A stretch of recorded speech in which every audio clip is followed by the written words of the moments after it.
Good evening and welcome. I'm Kevin Young, a faculty member in the History Department and one of the planners of the Feinberg Family Distinguished Lecture Series. This year's iteration of the series is titled, What Are Universities For? Struggles for the Soul of Higher Education. The various events explore the roots of the political, economic, and ethical crises in higher education. We thank esteemed attorney and UMass history alum Kenneth Feinberg, whose generosity makes the series possible, as well as over 24 departments and programs that are co-sponsoring the series. Live closed captioning is available over Zoom. Please consult the chat for instructions on how to enable it. If you are a student attending as part of a course, please sign in via the link that we will post in the chat.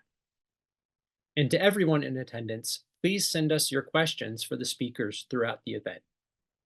If you want to submit a question, you can go to the bottom of your screen and click the button labeled Q&A. I invite everyone to visit our website, which is www.umass.edu/Feinberg, to register for our upcoming events, including our fall capstone event on November 18th, titled What Are the Humanities For? Academic Thought After the Neoliberal University, featuring Christopher Newfield. On the website, you'll also find recordings of each event, as well as information about co-sponsors, an upcoming exhibit, and the open classroom days that are part of this semester's history course, The Power of Universities, which is taught by Professor Ashish Kapoor Siddique.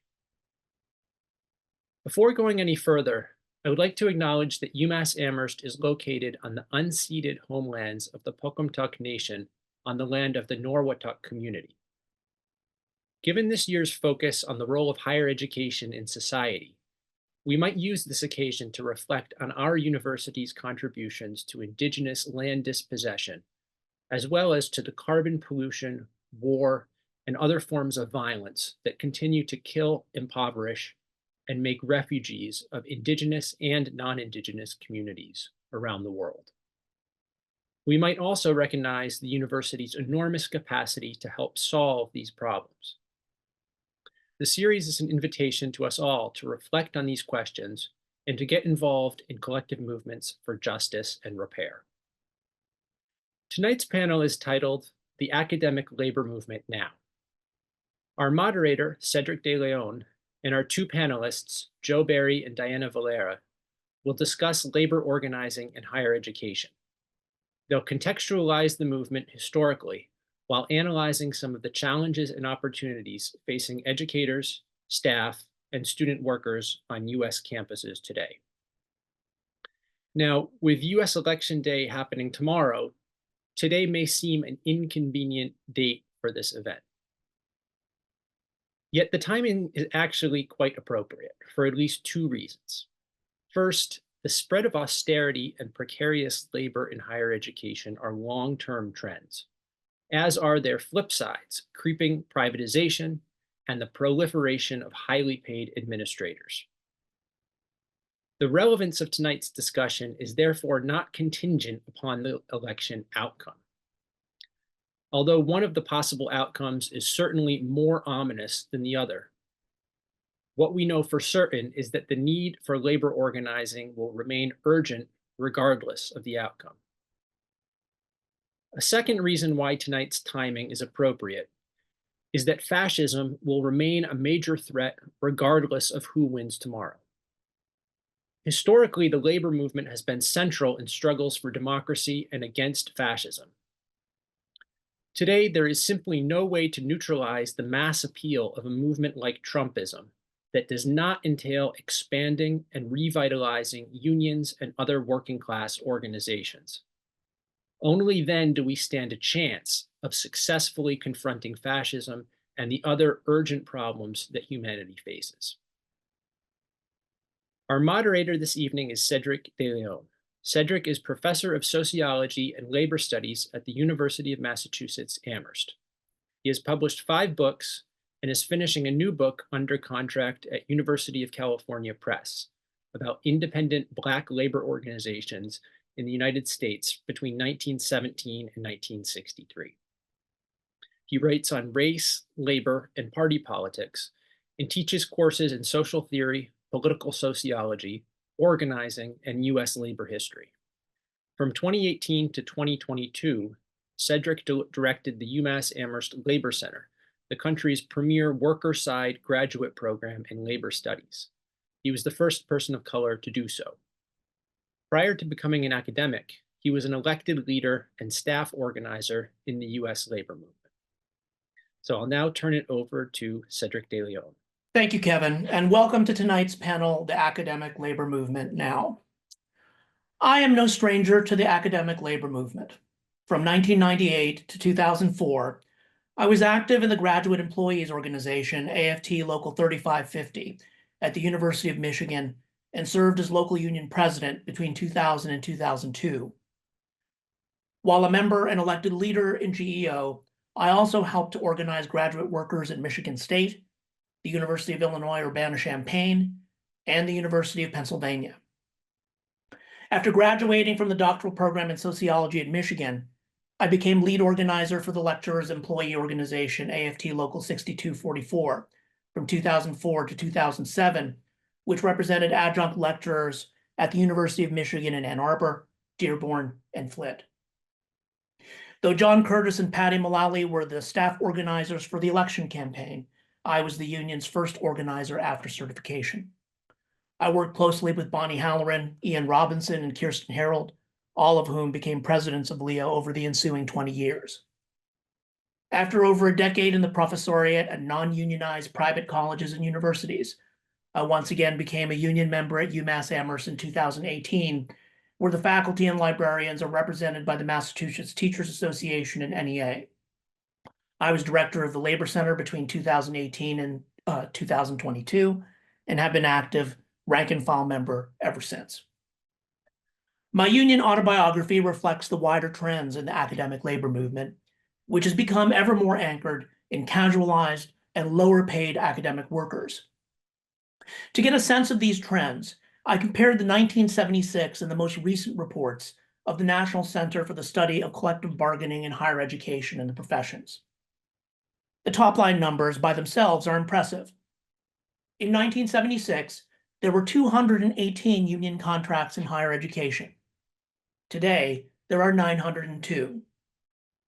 There are interesting trends within the aggregate numbers as well. One is that while most unionized faculty were tenure-track professors in 1976, today, most of the growth in unionized faculty are among non-tenure-track workers.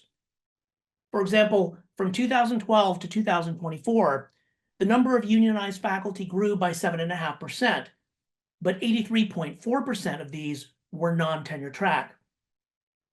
In 1976, there were only 2 graduate employee locals, the TAA at the University of Wisconsin and GEO at Michigan. Today, there are 81 graduate employee locals, and since 2013, the number of graduate employee locals increased by 133%. This is related to a third trend, namely that much of this growth among both faculty and graduate students has taken place in private universities. In 1976, there were 38 higher ed contracts at private universities and 180 in public universities. By contrast, from 2013 to 2019, there were 118 new faculty certified units with 36,000 members, but 65 of those were at private, nonprofit universities, compared to 50 units at public universities and 3 at private for-profit universities.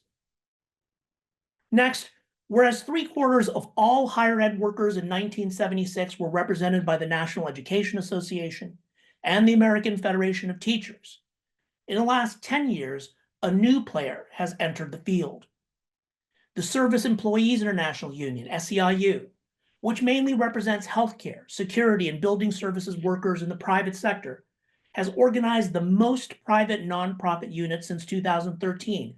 Fully 86.2% of those organized in the 2010s were organized by SEIU. Finally, the academic labor movement is so active that union density in academia is higher than union density in the broader US workforce. 27% of faculty are unionized, compared to just 11.3% of US workers writ large. Perhaps even more impressive, 38% of graduate workers are unionized. In sum, since 1976, the growing sectors of the academic labor movement are among casualized, low-paid workers, especially adjunct lecturers and graduate students.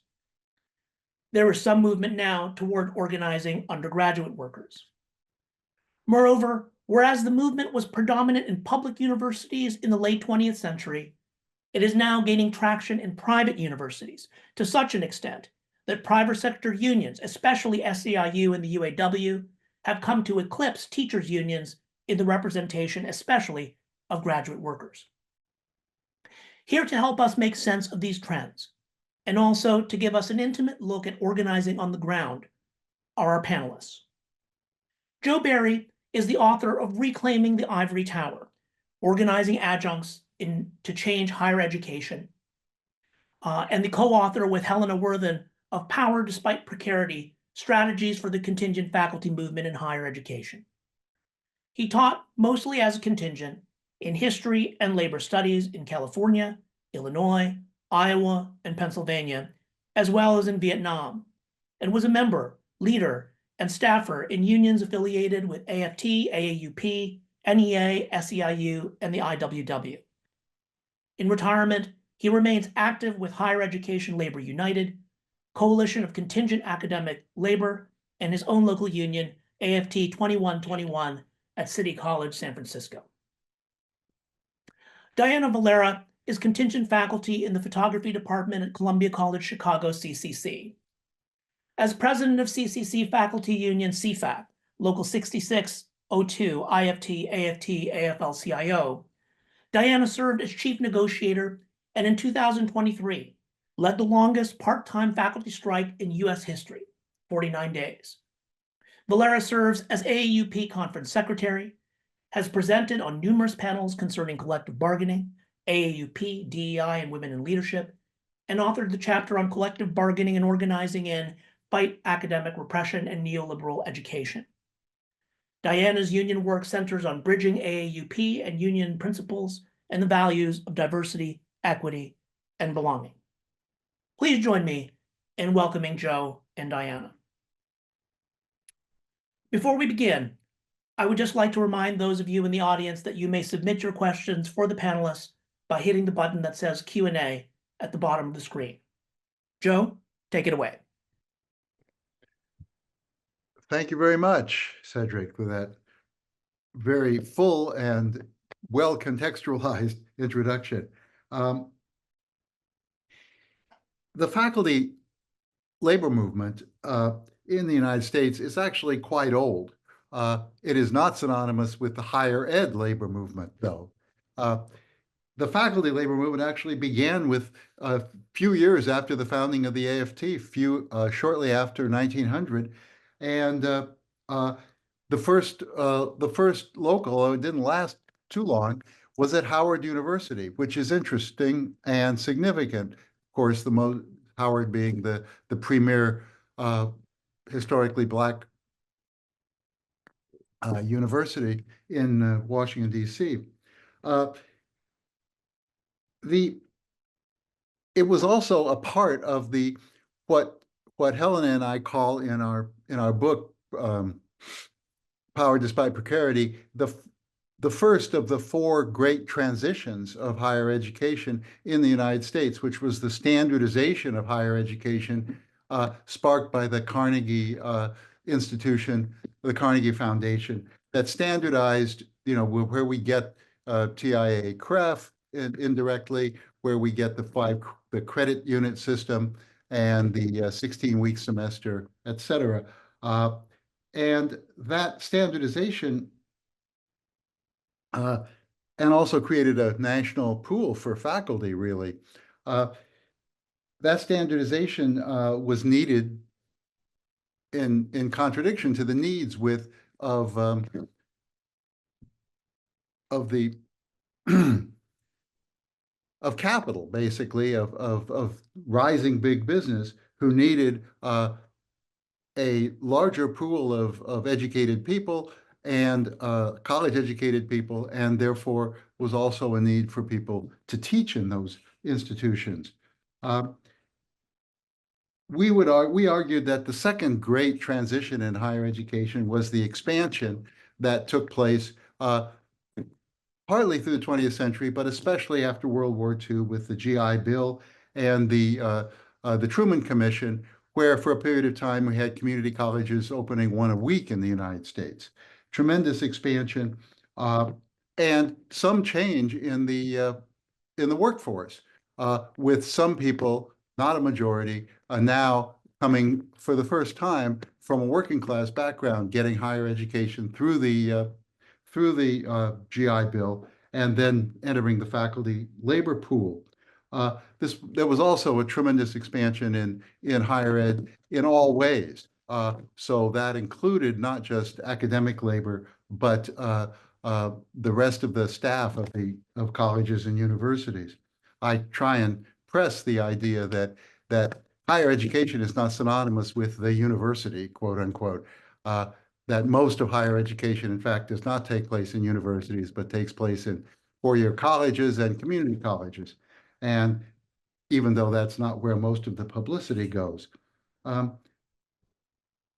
next big transition that we located is the rising of protest against the restrictions of higher education that arose in the 60s and into the 70s, both around curriculum and around who was admitted. And that flowed over, of course, into the beginnings of unionization in higher education. Shortly after the big push of unionization in K-12 schools, but really hitting its mark in the 70s, but also in the 60s.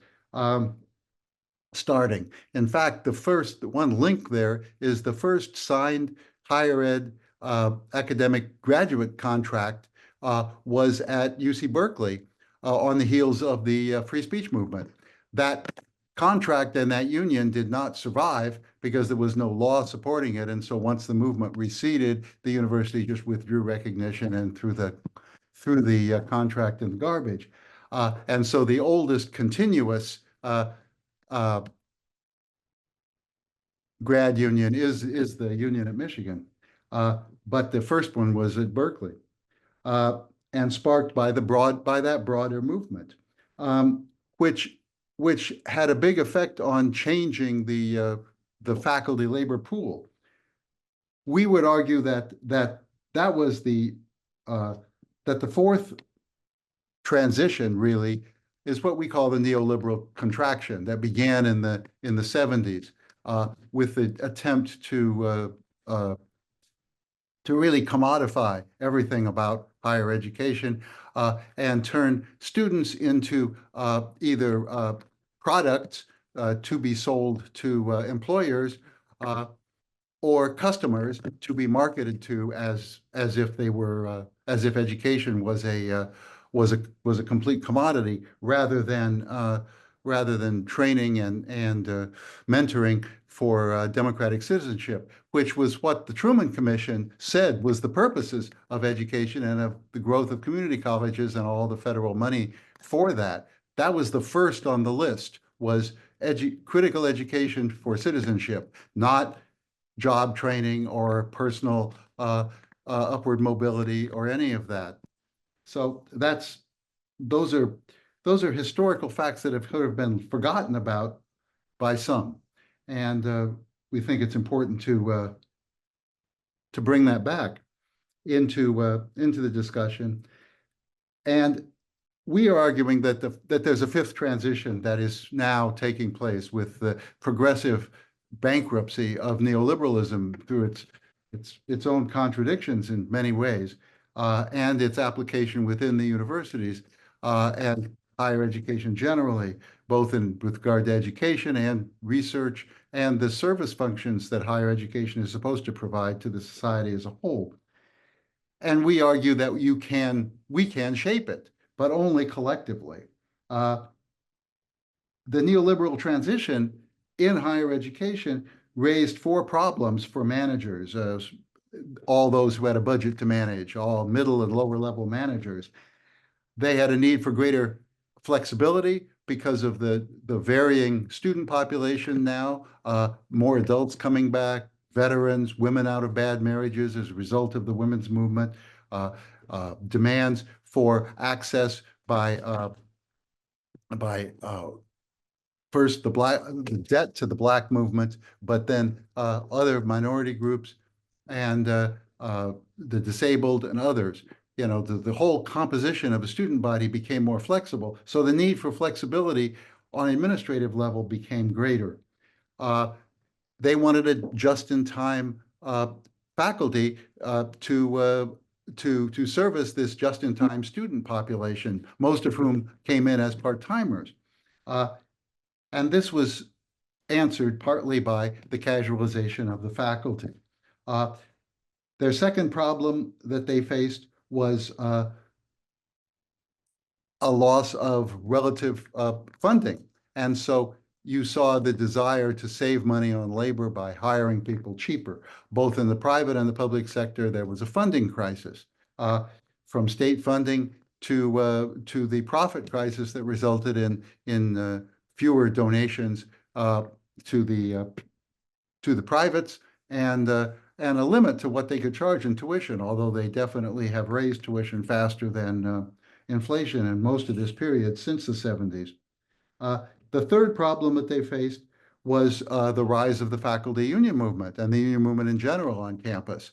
And that, like the others, casualization of the faculty and creating a two-tier faculty was a great hindrance to unionization and has been ever since. Finally, the diversification of the faculty labor pool that came out of the movement of the 60s certainly presented a problem to them, but also a potential solution, because if the faculty was not now all upper middle class and upper class background white guys, then it was easier to degrade the job, because these were people who were not used to that kind of perks and high class status. It was easier to degrade the job, just as clerical work was degraded when it was transitioned from, with the invention of a typewriter, from being the way to management for white guys to to a glass ceiling dead end job done by female typewriters, as they were called originally. So it made it easier politically to degrade the job, which definitely has happened. Higher ed unions in academia followed the unions in K-12, and also the classified unions came first in higher ed in many cases. Yale is perhaps the most famous example, because they played the staff union played such an important role in supporting the long years of struggle to get a grad union there. But also Iowa and other places where staff organized decades before faculty or grad students did.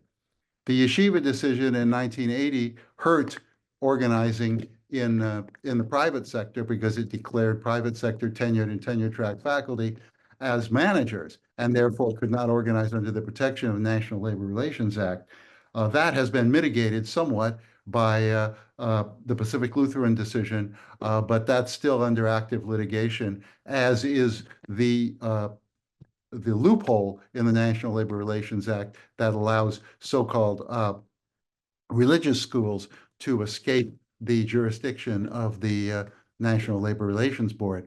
And both of these are under active challenge, litigation, and stuff right now. So who's on the board and who is the chief counsel to the board will matter a lot coming period.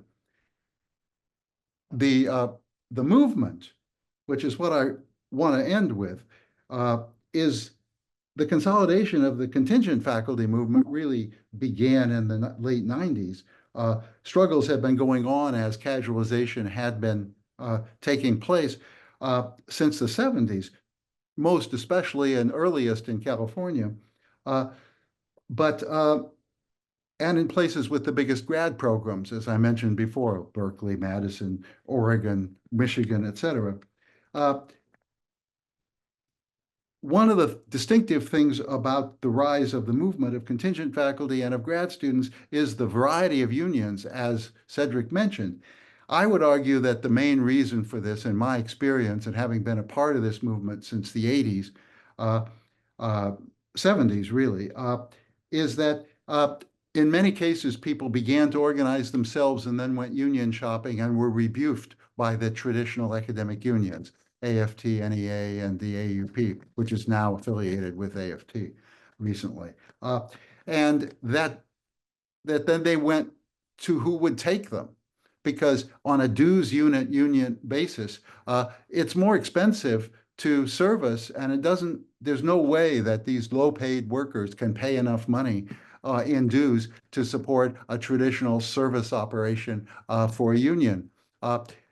The only way it makes sense is to organize them for political reasons or on a basis of a real member-run, mostly volunteer, not staff-run union. And that wasn't where most of the labor movement was at in the 1980s and 90s, certainly.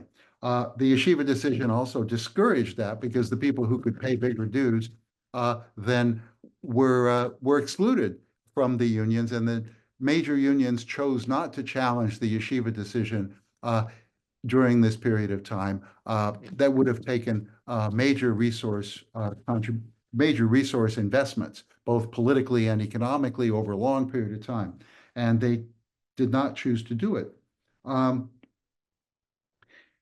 And so that's the argument why all these other unions are now major factors in higher education labor and even academic labor. Two strategies have emerged from this organizing sort of organically, unconsciously, as what works. One is sometimes called the inside-outside strategy, where people organize themselves to speak in their own voice, like the contingent majority, and to exercise influence within the larger organizations, combined unions, state organizations, national unions, that they are not the majority, and that they are, that they do not control. That inside-outside strategy is not unique or new, of course. It's been used by Black and Latin and women's caucuses and unions and other organizations for many years. One could argue that we argue that an example of it is the Mississippi Freedom Democratic Party versus the Democrats, the Democratic Party in 1964. But this strategy has emerged sort of over time and with many variations. But it's been a persistent road to success.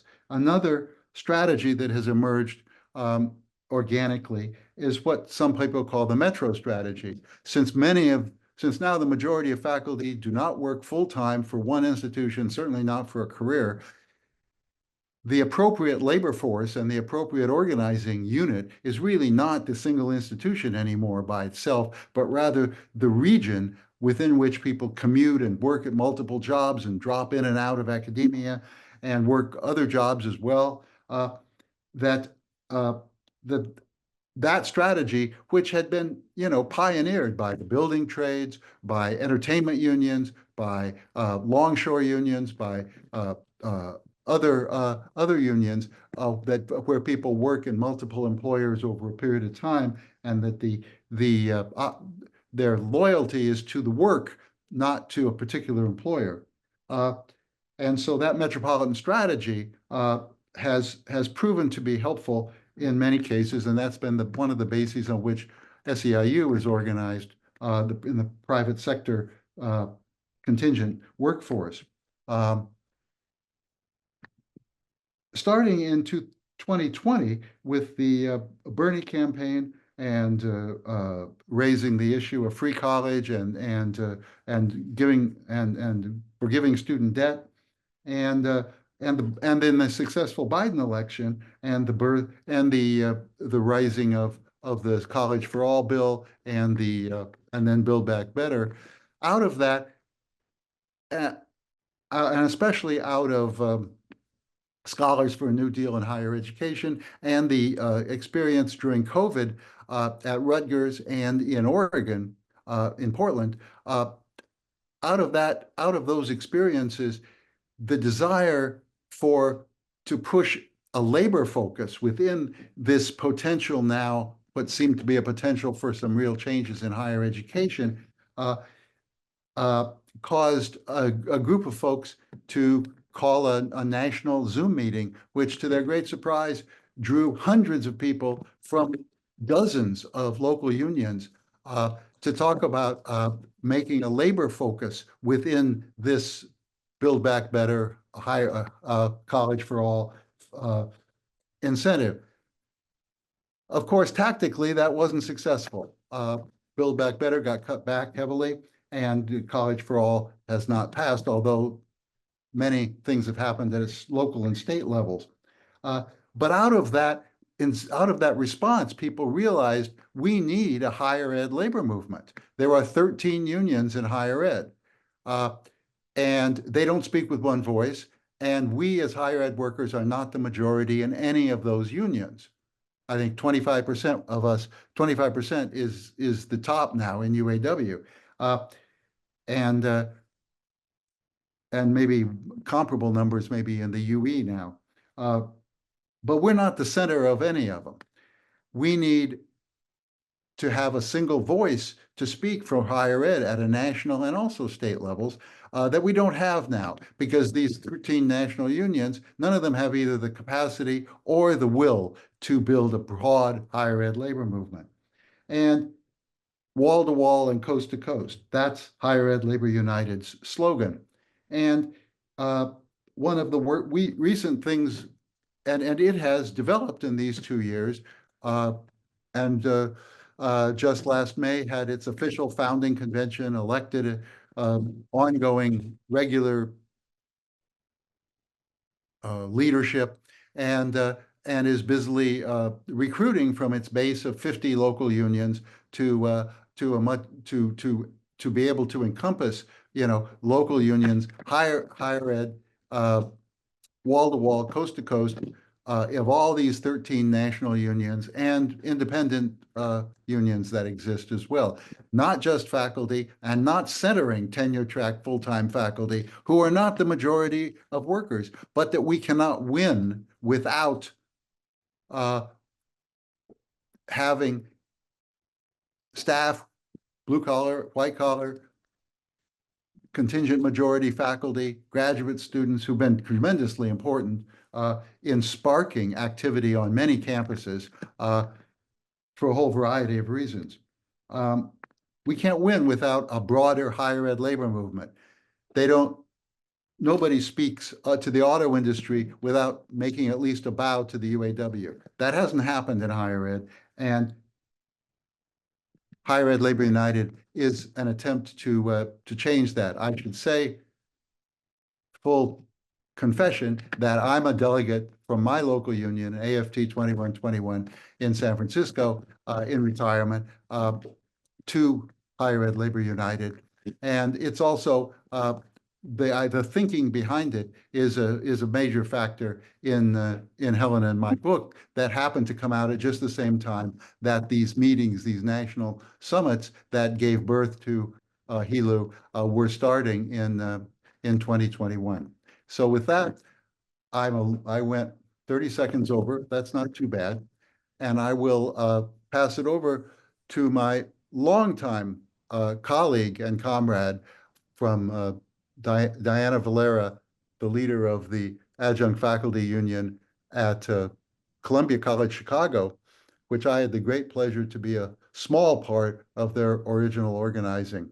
and who has led heroically the longest strike in the history of part-time faculty in the United States. Thank you, Joe, and thank you, everyone, and especially the Feinberg series, for providing me the opportunity to share the story of our historic strike. I do have some slides to share, so let me just share my screen. Okay, so I want to talk a little bit about just briefly about the history of Columbia College, Chicago. And Columbia College Chicago it's a private liberal arts school. And its history is, it's founded in 1890. It's founded by two women. And they were both graduates of what is now Emerson College in Boston.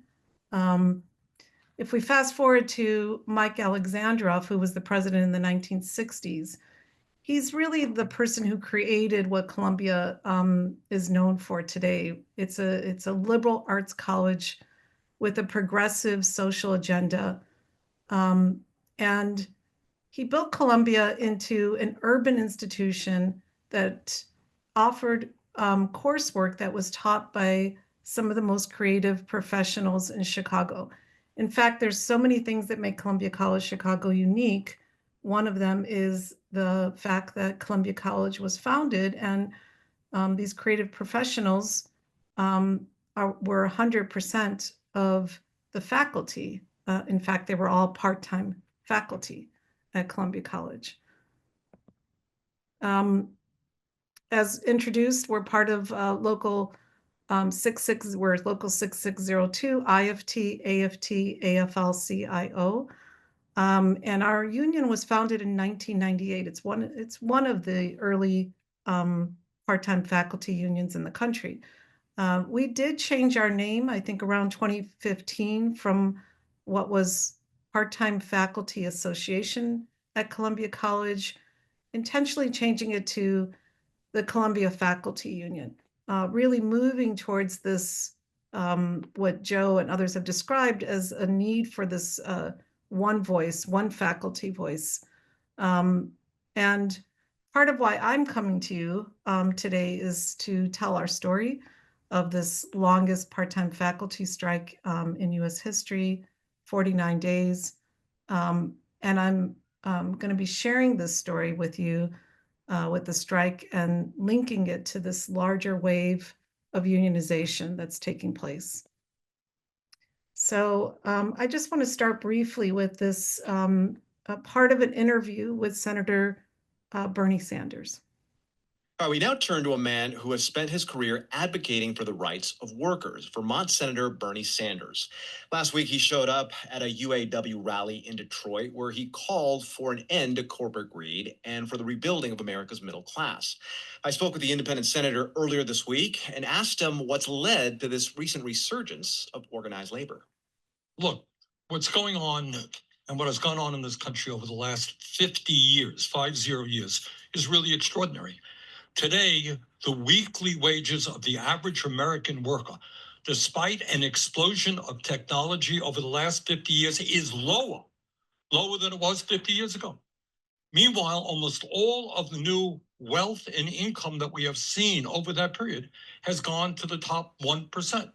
So today, unbelievably, you got 3 people in America owning more wealth than the bottom half of American society, and you have 60% of our workers living paycheck to paycheck. So you got an economy today that's doing phenomenally well for the people on top, and yet working people can't afford health care, they can't afford childcare, they can't afford housing, they can't afford a decent retirement. And people, frankly, are getting angry. And that's what this UAW strike is about. They are standing up and saying, you know what, enough is enough. So certainly what Senator Sanders was describing, this inequity, to his reference to the UAW workers, was not unlike what we were experiencing at Columbia College Chicago. At the same time, on the heels of our strike, there was the SAG-AFTRA strike. And important for us at Columbia in particular is that many of our faculty belong to SAG-AFTRA. And And we certainly recognize that a lot of our students would go into unionized jobs, including SAG-AFTRA. And for us, we saw this shift in public perception, and it really helped to support and strengthen our strike and help to make it a successful strike.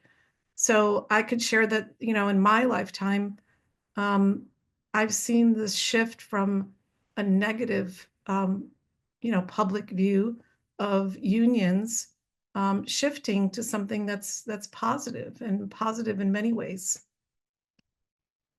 So just briefly to give you some context of what happened at Columbia College, what led to the strike. And I think a very familiar playbook that's happening across the country. For us, we were in the middle of bargaining, and just 2 weeks before the start of the fall 2023 semester, our provost mandated the elimination of over 340 courses and dramatically increased class size. This would save approximately $2 million. This occurred with no notice to the union. We were in the middle of bargaining. We filed unfair labor practices. And it's important to note that none of these were under-enrolled. This was just a cost-saving measure. So what we were mostly concerned about, and you'll see that this really was the primary concern of our union, was that the students would be harmed. We knew, how these type of changes, increasing class size, less options for our students, would harm student learning, mental health, and retention. And so we started to fight back, and we started to ask a lot of questions. And we started to notice that, our institution, much like others, the minute we sat down to start bargaining, we started to see that the college was saying that they're in a crisis. They've been operating at a deficit for years, but now, what was called previously a strategic deficit now became a crisis. So some of the things we began to highlight are these inequities, much of what we were hearing from Bernie and others that are happening across the country and UAW. So we highlighted the inequity, and these administrators, our president, Dr. Kim, was making over $1 million. The provost, almost $300,000. And then the highest paid adjunct, many of our adjuncts were working three course loads, but the most we were making is $33,000. Our student tuition was around $32,000.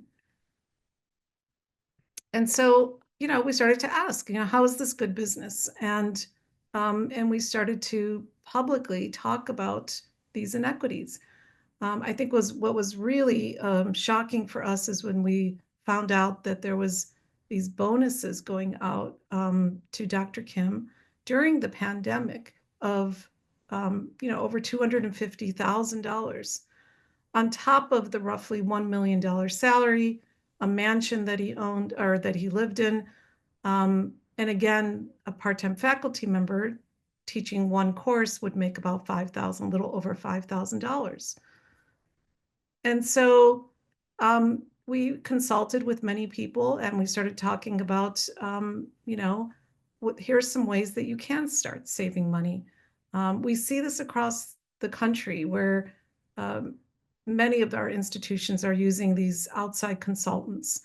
It's the same playbooks, right? And so we said, stop using them, stop giving bonuses and to these administrators who frankly are already grossly overpaid, and stop focusing on advertising and branding, especially at our school, and start focusing on our students, prioritize student learning. And we really made the connection with our students. Over 30% of our students come from the Chicago public school systems. We work very closely with CTU and with many of the other unions in Chicago. And it's an integral part of Chicago. And, anybody who lives in the Chicago area cannot help but be touched by someone that they've known who went to Columbia College. It's an incredible institution. And we just were getting so upset about how our students, frankly, most that are on the margins and our faculty who are most marginalized are expected to bear the burden of what was many years of poor management decisions. And so to a little bit understand that so-called budget crisis that the administrative kept saying, you had to go back to Dr. Kim was in office as president for about 10 years. And that was really the decline in many ways of Columbia College, putting us in a financial instability, building a $50 million student center, at the protests of many faculty and students. And then we began to ask questions, as unions have a right to do so, especially in bargaining. We asked for line-by-line budgets, and we asked to see all the details of the budget, and the response we received from the attorneys that they sent out publicly was that the union's request for financials appear to be irrelevant to any bargaining issues, and thus the union's not entitled to that financial and related information. This prompted so many legal actions, so many unfair labor practices that we had to file at the NLRB. And then we started to expose that, question, is the college really in a budget crisis? And we started to hear the president flip from saying, we called it a strategic deficit, then he called it a crisis, then he would say we're financially stable. And so we just were getting frustrated and frankly asking the question, enough's enough. It's been 10 years of this. And we asked if this is a sustainable model. Can we keep going on with this model? And we asked if it's a time for change. And we did start to question that the Kim administration is prioritizing their own greed over student learning and well-being of faculty. We certainly recognize that our power is even we recognize it in collective action. We've certainly recognized that as a union, but at the same time, what was happening we were seeing these states that even where they had legal blockades to unionize, these so-called right-to-work states, were stepping up. And they were going out. And so we saw what was happening in West Virginia. All of this was starting to, I think, help others to feel like they can come out, they can speak out against these inequities. What we did is we hosted what we called a real town hall. This is after the Kim administration was hosting a series of town halls. We were frustrated that we weren't getting answers at those town halls. What we could not anticipate was the amount of faculty and students and staff that showed up. We had no idea. We had to go to the largest lecture room that we had on campus. That wasn't enough. We had overflow rooms, and the engagement was incredible. This was a highlight to show just the need for this type of collective action, this type of what was needing to happen on campus.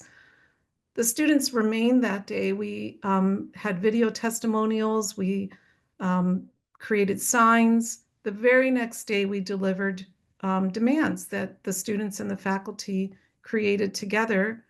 And we showed up at that $50 million center, all wearing red, and came in, and the students were chanting.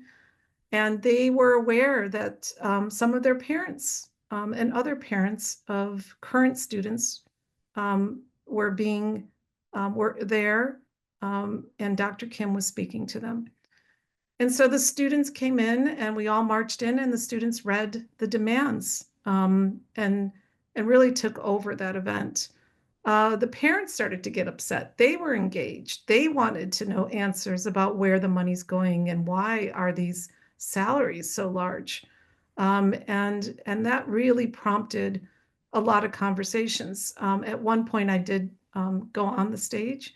Parents were asking us all questions. The parents became very engaged, went out on the street, started to talk about the importance, the educational importance of what we're doing. And they were proud of what some were proud for sure of what the students were doing.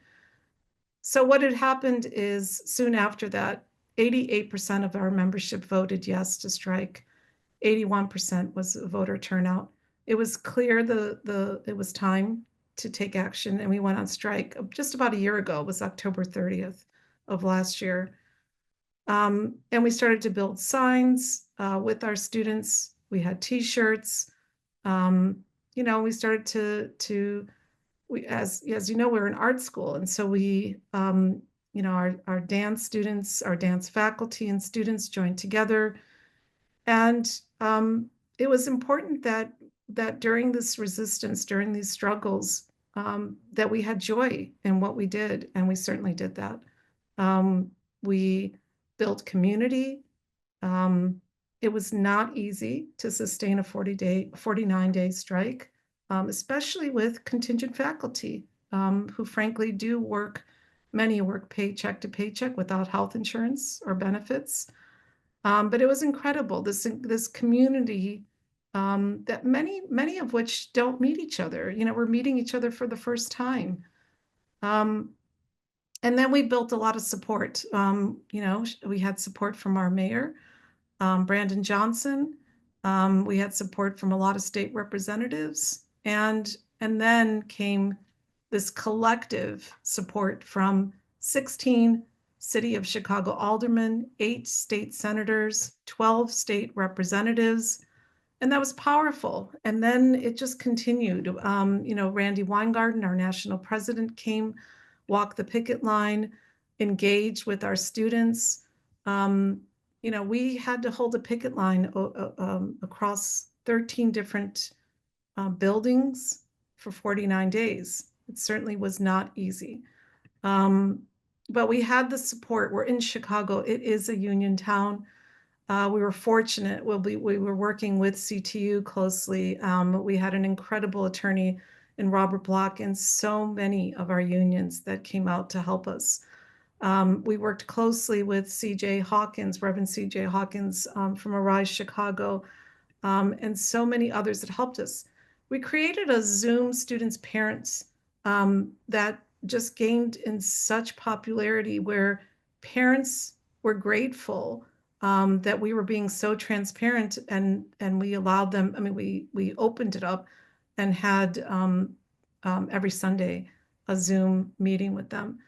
And you can see the amount of talent from our faculty that were out there, voicing their opinions about what was happening on this campus.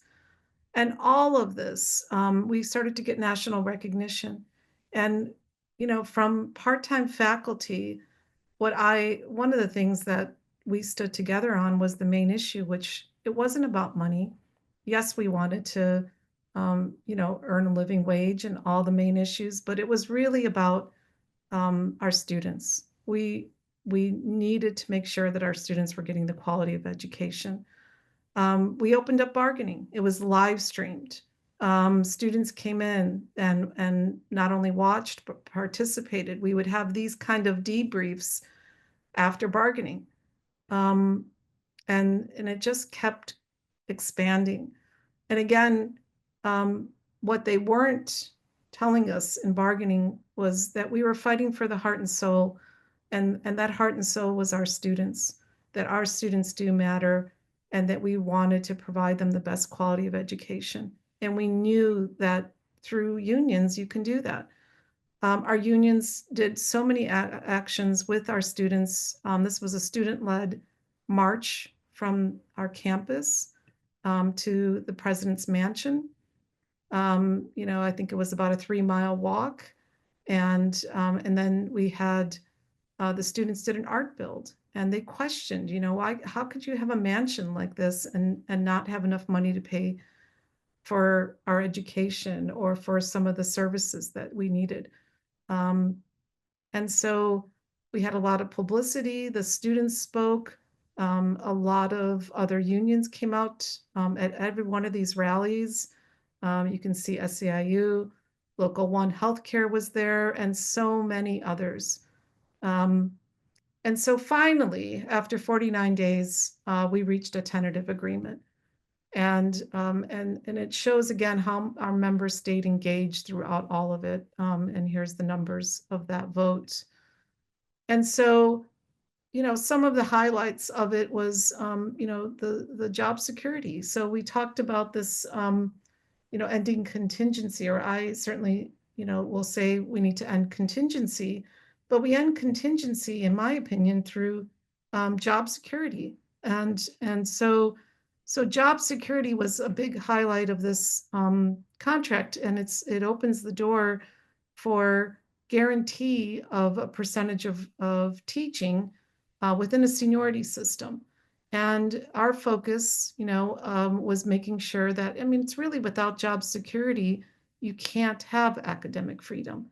And you can't have faculty voice, and without fear, right, of some kind of retaliation. We focused on class size and making sure that there was some way to hold the institution accountable with regard to class size. We opened the door on healthcare. It's not perfect, but we finally opened the door on healthcare. So again, we started to say, Columbia, you need to do better. As always, you have these reflections after a strike, and things didn't go perfect. There was the divides that happened across the country. We saw it within our institution, and there was a start of a new AUP chapter that unfortunately was this rogue chapter that our president, national president Randy Weingarten, Dan Montgomery, and others had to step in and help to explain why it's problematic to encourage people to cross a picket line. And so today we see, it was actually soon after the strike ended. It was in February that Columbia College's president stepped down. Today, just recently, we saw that Columbia College put the president's mansion up for sale. A lot of what drives our union is around solution-driven unionism. And it's really, I'm certainly a member, and our union is a member of Higher Ed Labor United. And we believe in this, core mission to unite everyone. And so a big part of what our values were in everything we do in bargaining is around these values of higher ed as a public good, needs to be affordable and accessible with quality education, the principles of AAUP, and founding principles of unionism. Those were really the guiding forces for us. These what's happening across this country, is historic, with Biden on the picket line, for the UAW strike. We've never seen anything like this before. Again, demonstrating the importance of unions and helping other unions to come forward. You can't help but question, I certainly question, why did the Teamsters didn't endorse Kamala Harris or Donald Trump? But really, what does it say that the Teamsters Union is not endorsing Kamala Harris? And again, just quickly, some visuals and some of the support. And, there's so many people to thank in our city, across this country, that came to help us. You can find more information out at our website there. And we have so many talented people, as David Moravec and others who did video testimonials. Today what we're starting to see is companies, both in higher ed and outside of higher ed, that are recognizing that this public approval and unions in general on the rise isn't going to change. So I think there's finally a recognition that I think came out of the pandemic in part, that we have to deal with, unions. But it's bigger than that, because I think my hope is that that people, these companies, these businesses realize that you can harness the potential of the workforce. So today, unfortunately, there's still Kim administration policies that are being implemented at Columbia College. You know, these struggles continue. We're still seeing it at Columbia, but there's a new leadership. And for me, it's that hope and that we're working with the new leadership, and that we move away from that fear, model, the division model, the litigation, to collaboration. And we were asking the question, we often do, could you imagine if all the energy and resources and human connections and alliances that we harnessed during the strike were instead directed toward working collaboratively with the management? Imagine what we can accomplish together. So a year ago, CFAC took a stand. Our union went on strike.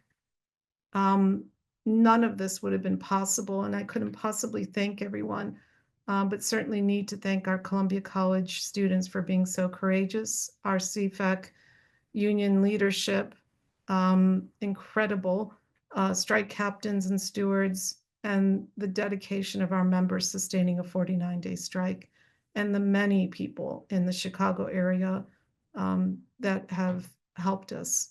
And today, of course, I'd like to thank the Feinberg series for giving me this opportunity tonight to tell our story. Thank you. Thank you, Diana. I'd like now to begin the question and answer. And so if Joe could please join me and Diana by unmuting yourself and turning on your video, that would be great. Great. Okay.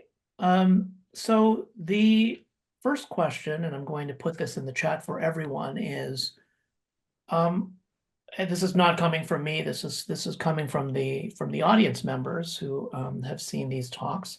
What are the implications of Trump's Project 2025 for labor and higher ed, and what lessons or inspiration can we draw from history for fighting back? Joe, do you want to start us off here? Yeah. Well, I think that the Trump plan, unfortunately, is in some ways an extension of the neoliberal contraction that we've seen since the 70s, but with much greater teeth.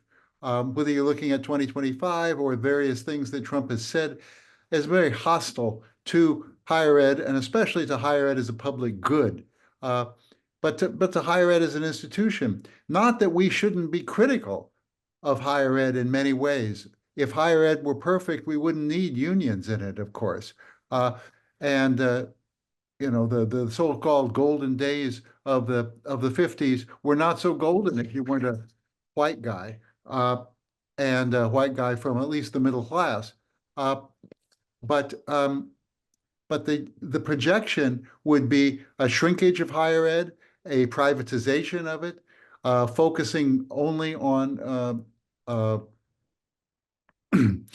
on career and vocational, what employers want today. Definitely their hostility to critical thought and the challenges to teaching honest history and the history of the kind of racism and genocide that much of the history of the United States is based on, unfortunately. That would be cut out to a much greater extent, that we would have a rollback of the advances of the 60s and even of the advances of the New Deal in the 1930s, and the expansion of higher education then and later. The other thing I would say is that the whole higher ed enterprise, the whole purpose of it would be redefined as a small think tank for capital, for the right, for some calling them neo-fascists. I'm not uncomfortable with that term at this point.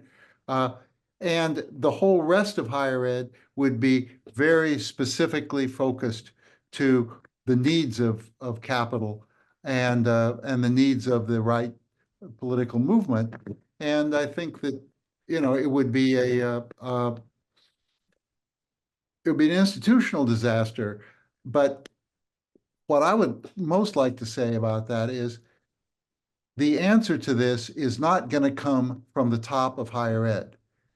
What happened with the college presidents when they were called before the Congress is an example of that. They are not going to effectively defend the mission of higher ed as a public good, and certainly not the interests of the working class majority in society or in higher education. We have to do it. The labor movement, the people who work in higher ed, not the students. The students are important, but they flow through. We're the ones who have a stake in that mission, ongoing, and we have to pursue the class struggle, if you will, within higher education, with a great deal more consciousness and alacrity than we have in the past, if we are to avoid the worst that is being posed to us for what we call in the book the fifth transition. So the questions are now coming in fast and furious. So I think if unless there are any objections, I think what I want to do is go through the questions, and Diana or Joe, if you feel like you want to jump in, that'll be the answer to that question, and then we'll move on to the next. So our next question has to do with undergraduate workers. I'll put that for everyone in the chat. What impact does the growth of undergraduate worker unionization in the last few years, including unionization of undergrad workers at Kenyon College, Swarthmore, Smith, and across the Cal State system, have on the academic labor movement?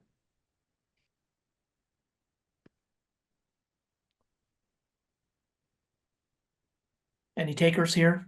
Diana? Go ahead, Diana. Okay, well, I mean, I guess for me that's just a positive thing, right? So the growth of undergraduate worker unionization is something that helps all of us. Anytime you have a union in an institution, it's not just helping the institution realize its goals, as Joe said, you know, to access for all, serve the public good, have academic freedom, free speech on campuses, but it helps the communities. So for me, it's positive. It's wonderful.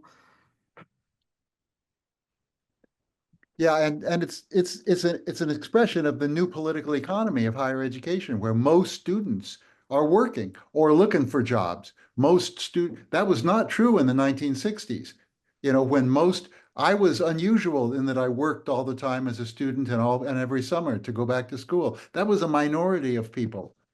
It was a minority of high school students too. And now it's a majority of both who are looking for either working or looking for work. And needing the work. This is not pin money. This is not beer money. This is survival money. We have students living in their cars. We have homeless students. We have homeless adjunct faculty, people who are hiding that from everybody. But it's a reality. And the students are not. This is not a light thing. They are real workers. The universities and colleges could not function without student employees now, and it's very important. And they have a very positive role in the broader labor movement. And I'm very proud to say that my alma mater, Grinnell College, is the place where the first wall-to-wall student union has gotten a contract, and it took years of struggle. In a so-called red state of Iowa, but it's spread like wildfire across the country, and And I think it will have a positive impact on the whole labor movement and the campus labor movement, just like the organization of graduate students, graduate teaching and research assistants has had on the broader labor movement and on many campuses specifically. Thank you. Our next question is about volunteer versus staff run unions. It's a big question, a longstanding question in the labor movement, and not just in the academic labor movement. This audience member notes that Joe mentioned the possibility of a mostly volunteer-run union, which relies only minimally on paid staff. Are there examples we can look at, either recently or farther back in history? I guess I would add to that, Diana, if CFAC is a primarily volunteer-run union with minimal staff, or is a balance or quite a lot of staff? I think Joe mentioned the concerns, and certainly we have seen the concerns around, just being able to organize contingent faculty or grad students is not easy, and sustaining that is very difficult. And let's face it, unions usually will organize tenure faculty, and for who we represent, which is the majority of faculty, it's a difficult situation. There is just not going to, in my experience, and I certainly haven't worked with all the unions, if you want to have the kind of union to be as effective in the ways that we were or have been, and other unions have been, there's just not enough staff, in my experience, to be able to support those kind of unions. So you have to do it in other ways. And I think you have to start looking at new ways to not just organize, but support contingent faculty and support grad students. We have come up with many different creative models. At one point we were independent, and we've expanded, paying some of our union leaders and stewards for the work they do. And so that's a new model. And so we've done many models like that, and we're still improving on those models, but it's certainly helped in our struggle. Thank you, Diana. I have another question here about folks, let's say, beyond the union membership and union staff, which has to do with donors and alumni. So in both of your experience, what role have donors and alumni played in supporting or thwarting union organizing on campus? Donors or alumni? Any takers on this one? Yeah, go ahead, Diana. Yeah, No. well, I mean, for us, alumni, for sure. I mean, we're so interconnected. As I described, a lot of our students go into unionized jobs. They're in the fields that we work in. They often become colleagues of ours. So our alumni were instrumental in the success of our campaign. But as far as donors, Joe, it wasn't as big of an issue for us. So I'm not sure if you know areas where that is. Well, I think that I completely agree with you about alumni. Most alumni, I think you have to divide out the alumni who go into who come out of elite schools and become a part of essentially the ruling class. Those are the people that are pressing the universities and the colleges to the right, that are pressing them to crack down on, for instance, the Gaza protesters, the Palestinian rights people who set up, but that's a tiny minority of alumni in general. So I think we shouldn't generalize too much. There's the small number of millionaires and billionaires, big donors, who have an inordinate influence on both public and private colleges now. And that's part of the whole neoliberal transition that's taken place and will get worse if Trump and the right wing wins. Certainly. But the vast majority of alumni, just like the vast majority of students, they have memories of a different kind of education and a different kind of college experience in many cases than what is on offer for students now as things are being degraded. And my experience has been that they can be organized to support. Now, of course, the people who are most likely to support are not the people who can write big checks. So it's sort of, so when people say donors, they're often, and especially when college presidents say donors, they're talking about the guys who can write the $1 million checks. And we're not going to win those guys. Small exceptions of the class traitor here and there. But in general, we aren't going to win them. But the vast majority of alumni, especially who came out of schools that had a progressive cast to them when they were there, and they felt that.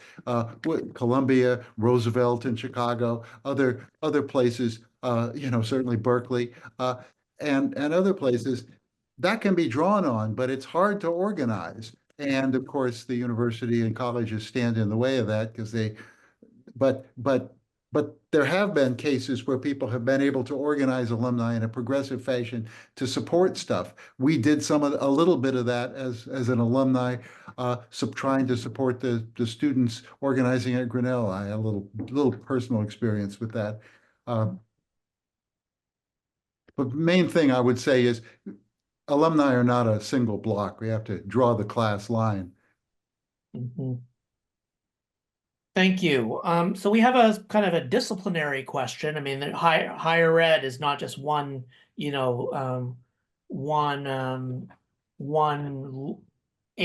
not only one industry, but it is also sort of, there are disciplinary divides and silos. And so we have a question from the audience that says, are the humanities and so-called soft social sciences that don't have the ability to bring in large amounts of external funding, particularly dire victims of the fourth transition in higher ed? Are we seeing that? Are we seeing that mainly in the humanities and soft social sciences, or would you say it's quite general across the disciplines? Well, personally, I would say it's general, but it's especially those.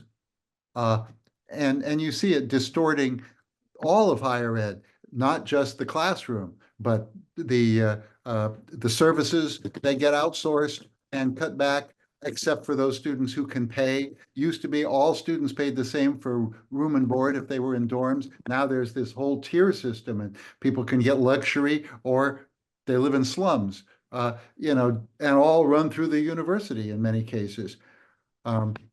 So I think that the bifurcation and non sort of everything is for sale depending on what you can pay for is a part of the answer to that question.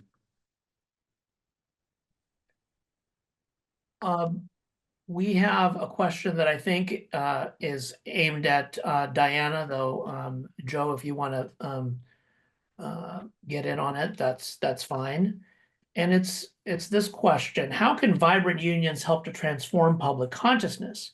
The example of the Chicago Teachers Union comes to mind. What impact do you think the Columbia College struggle had on the broader community on campus or off? Yeah, thank you for that. We worked very closely with the Chicago Teachers Union, in part, as I described.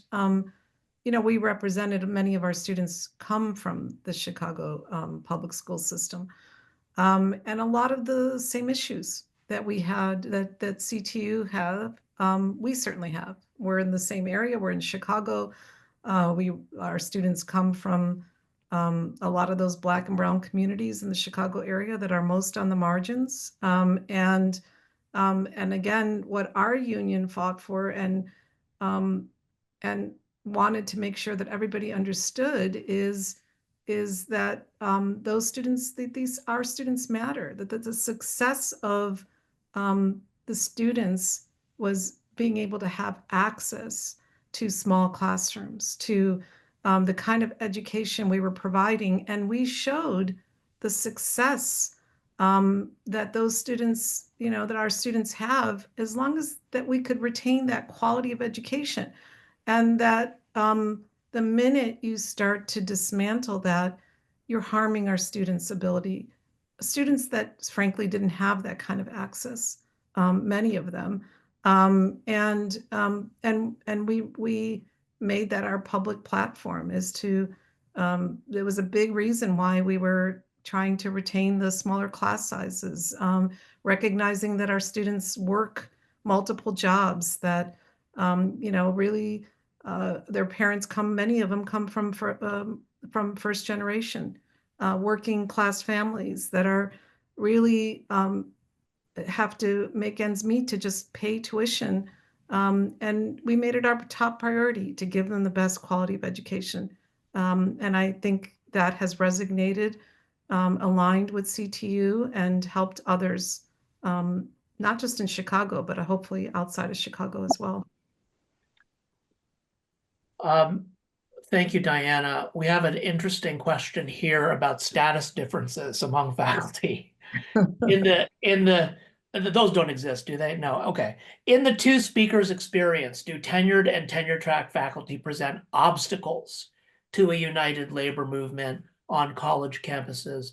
Do they tend to see themselves as separate from contingent faculty and graduate labor? How can staff and faculty unions better support each other? Good question. Yeah, I think it's one of the most important questions. I mean, Joe, I believe that in order for us to be most successful in organizing, we need to work together. Not only do our voice need to be heard, as you described, in these institutions, including our unions, where we're the majority of the faculty across the country, but our voices often are not represented in that way. But when there still is, in some institutions, this elitism that comes with, and this division among faculty. And to me, as I described, I'm part of our vision of our values is around AUP principles.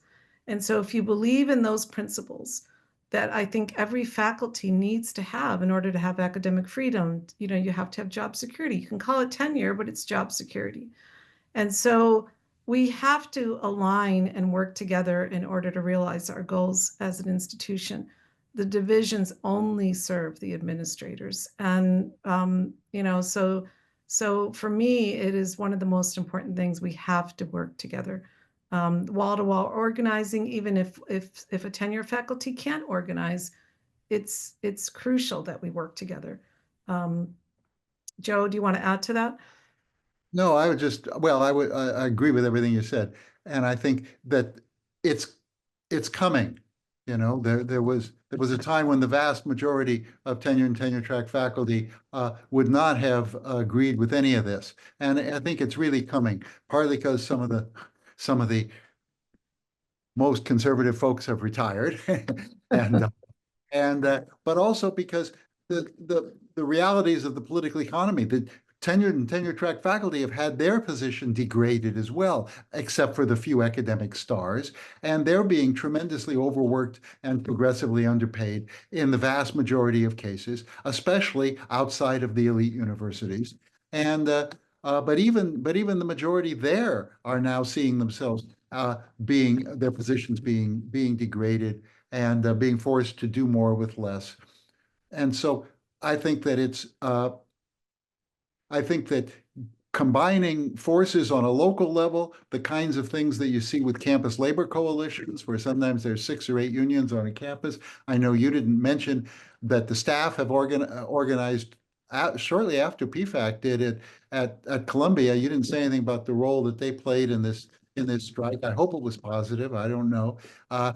But that kind of unity, not just among academics either, but among the whole staff. I mean, at the strike of graduate students and researchers at UC at the UC system, which was one of the biggest strikes in the country in the last few years, tens of thousands of students. A big deal was that Teamster drivers refused to make deliveries.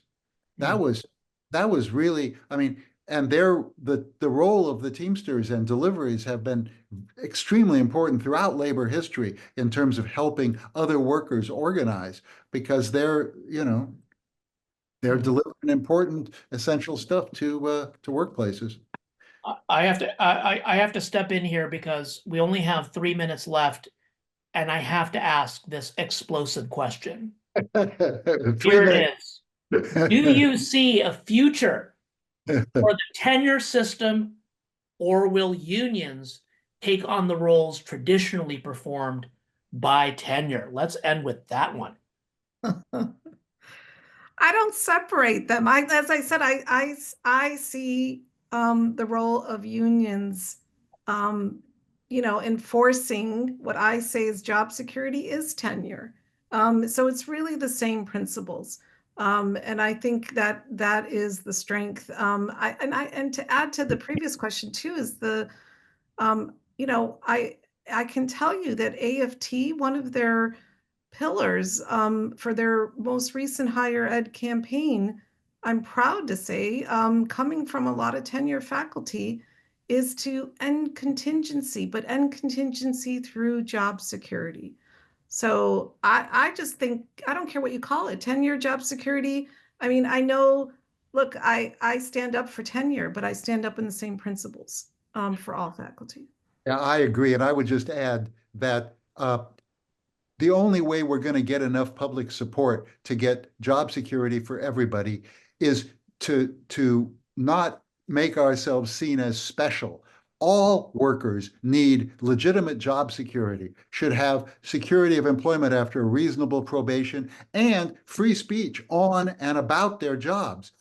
Because not just academics need free speech on the job and academic freedom for the welfare of themselves and the society and their students, but we don't want doctors who can't afford to speak freely what they really think to their patients and in public health. We don't want lawyers who don't, and even people who are doing manual labor should have free speech to be able to say, this is a problem. This is going to be the people on the assembly line, all workers need free speech on and about their jobs.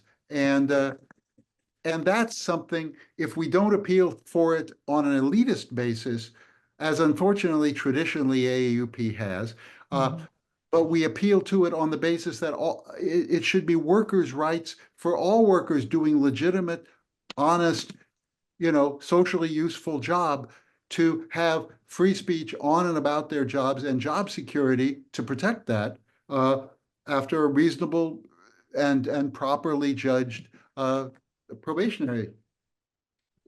Great. This is a tremendous debate within the movement, of course, right now. Yes. Well, this was an incredible conversation. I want to end today by thanking our panelists, Joe Barry and Diana Vallera. I'd like to thank Kevin Young and Jess Johnson for doing the pre-organizing work, and all the staff and all of the workers who made this event possible. Thanks very much. Thanks to all of you for coming, and we'll see you next time. And thank you for the privilege. Thank you. Thank you.